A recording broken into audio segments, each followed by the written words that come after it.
back with Mark Houck. He's the founder of The King's Men. By the way, the website, The Kings, no apostrophe, thekingsmen.org. You can also follow them on Twitter at The King's Men. And we're talking about this incident in Philadelphia. Mark, you have this little, I would say, nothing burger of an altercation. Was this FBI raid on you kind of out of the blue, an unexpected bolt, or was it something that you thought would happen? So again, in April of 2022, the case was dismissed. Again, the Philadelphia court, PA district attorney, Philadelphia district attorney, Philadelphia PD, they wanted to not press any charges. They weren't interested, as you said. It was a nothing case. It all gets dismissed. 5 days later, April 27th, I believe, I was served a target letter. This is after the trial everything was dismissed in the trial.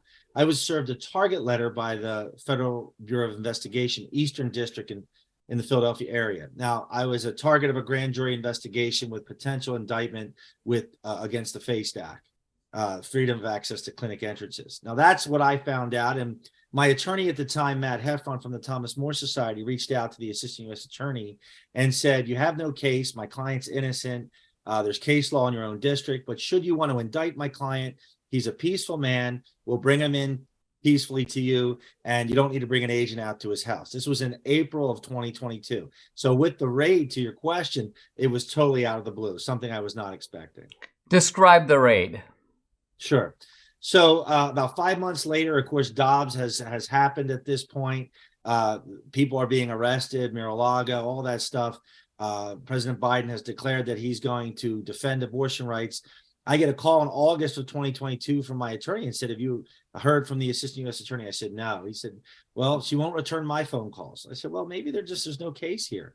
So September 23rd, Friday morning at 6:30 in the morning, I was up early to prepare my home and my children for their co-op. We're a homeschool family.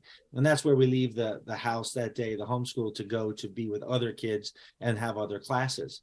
Well, there was a heavy banging at the door at 6:45 in the morning and someone yelling outside, open up. I thought there was some sort of problem outside. Maybe someone got hit by a car. I didn't know anything, was not expecting what I found. I went to the door and I said, well, who is it?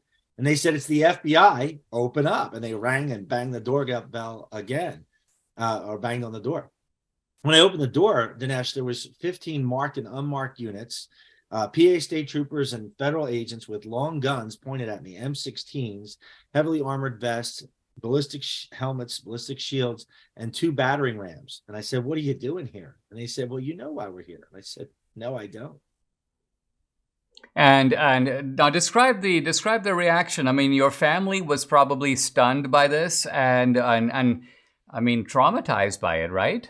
Of course, they're the true victims. So they were all asleep, right? Cardinal Mueller said, dictatorships are coming when they arrest fathers in the middle of the night and they wake up sleeping children.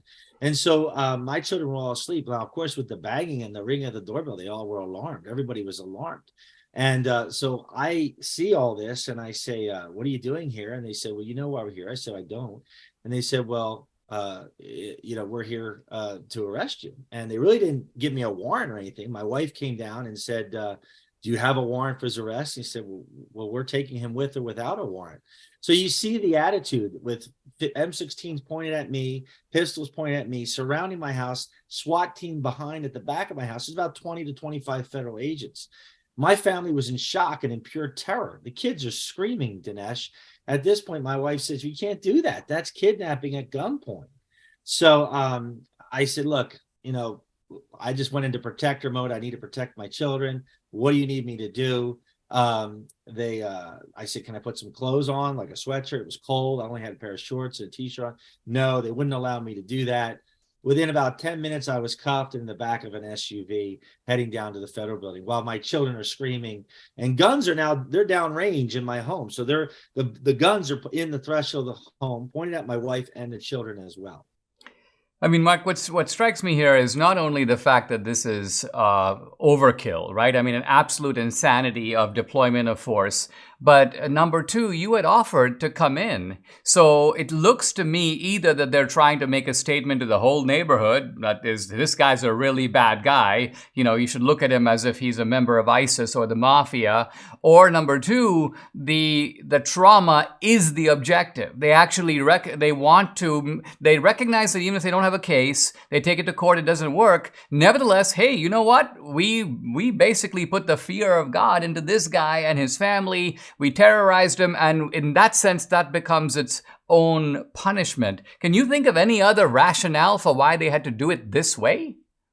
Look, the amount of armory, Dinesh, that was at my house, I think they had a desire to shoot somebody that day. I was considered a high-risk arrest. There's more people that came to my home than SEAL Team 6 went after Osama bin Laden. So the armory was beyond what you could imagine. I had to be a high-risk arrest. I was a flight risk to them, and I was a violent offender. I've never committed a felony. I've never committed a violent crime. I'm not a flight risk. I've lived in the area 48 years, and I was not a threat to the community.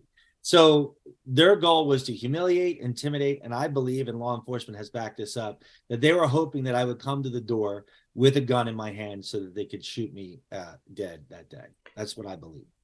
Mark, let's take a pause. When we come back, I want to talk about your trial and very happy acquittal. We'll be right back.